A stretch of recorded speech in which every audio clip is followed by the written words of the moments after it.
بسم الله الرحمن الرحیم. اوس یوه طریقه درته ښیم په ایډابډیشن کې، هغه ټریک. مثال بیان شروع دی، د هغه بیان سره ته غواړې چې نعت هم شروع سي، څوکه څوکه نعت ورسره شروع وي. دا باید ته څنګه وکړې؟ یا دا بعضې نعتونه دي چې یوه کړۍ خلاصېږي بله دستې پسې شروع سي، هغه خلاص سوې نه وي بله شروع سي. دا څنګه وسي؟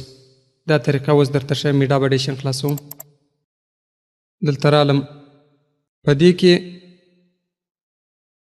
مولټي ټریک دا ووهه، یو نعت یا بیان یو شی راواخه. مثال دا مې دلته راوی کښې مې شوی دلته.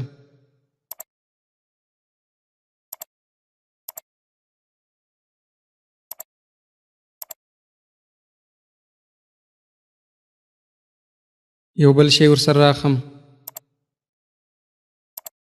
مثال دا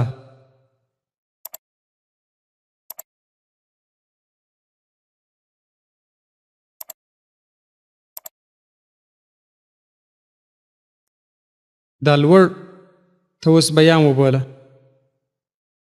دا لوړ تقریر دی. مثال دغه لاندې چې دی دا نعت. اوس زه غواړم چې دا نعت و تقریر یو ځای سره راسي، دا تقریر شروع وي، نعت څوکه څوکه ورسره شروع وي. دا باید زه څنګه وکړم؟ دلته به راسې، په دې باندې د دې کښته اواز کمیږي، لږ یې کم که. تا ته خپله اندازه درکوي چې اوس نعت څونه دی او بیان څونه دی. تا ته به اسټارټ یې، تا ته به لګېږي. دا بل بیا لږ را کم که. په دې څونه چې ته کمه یې غونې کموای سي، په دې چلته تا ته معلومیږي چې نور یې کم که یا دا دواړه چې سره داره کم سوه. اوس تیر ځای چې دی که یې کاټه یې که نه کاټه، که یې کاټه یې کاټې که، که یې نه کاټه یې پر دا ځای باندې نشان راواخه، پر دا ځای باندې په زوم یې لږ غټ که، دونه سلیکټ ولګو، ډیلیټ بټن و، دا راواخه پسې، دا بیرته لږ سره راکشنی که، دا پسې داسې ونڅه، سیده یې ورپورته که. دا اوس د تقریر سره چې کم نعت روان دی، د تقریر سره یو ځای، هغه به څوکه شروع وي. چې د تقریر خلاص سو، پاته نعت هغه به په زوره شروع سي. دا طریقه سو. ټول به سلیکټ کې وینې، دا ګرده سلیکټ سو. دلته به راسې، دا به ووایې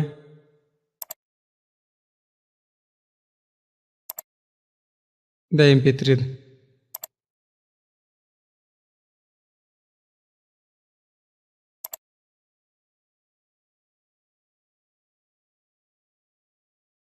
دا ما ورته ولیکل سیو،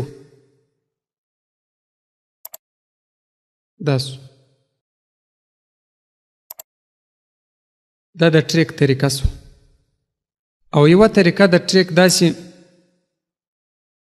چې نعت شروع وي، بیا بله کړۍ چابک پسې شروع سي، هغه هم درته ښیم. دا ځین ختم که. مثال زه اوس یو نعت راخم، دا دی، دا مې دلته راوي، لږ به دا سره پراخ کم،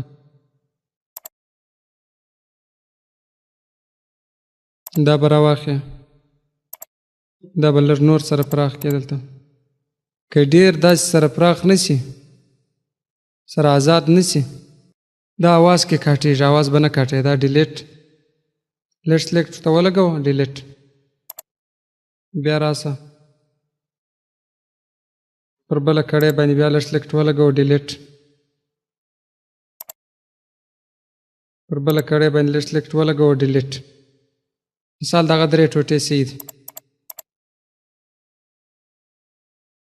دا به راواخې، دا یوه کړۍ به داسې راکښته کړي، دا بله به داسې کړي ورته، دا بله به هم راکښته کړي. دا اواز به ور پوره کړې دا به م پوره کړې بېرته اوس دا کړۍ خلاصه سوې نه ده دا کړۍ شروع کېږي چې دا د دې د خلاصېدو څخه د مخه دا کړۍ شروع کېږي د دې د خلاصېدو څخه د مخه دا کړۍ شروع کېږي د دې د خلاصېدو څخه د مخه دا کړۍ شروع کېږي دې ته ټریک ویل کېږي دا ته کولی سې په خپله هم بیا استعمال په وکړه تا ته خپله معلومېږي که تا نعتونه اورېدلي وي چې یوه کړۍ خلاصېږي بله ژر شروع سي یوه کړۍ خلاصېږي بله ژر شروع سي دا ترتیب ټول دلته جوړېږي په دې کې دا ترتیب کېدی سي یو هغه طریقه وه چې بیان شروع وي د بیان سره نعت شروع وي هغه مې درته وښوه او دا طریقه هم داسو ته به اوس ووایې دا به ټول سلیکټ کړې سره راژندې یې کړه دلته به راسې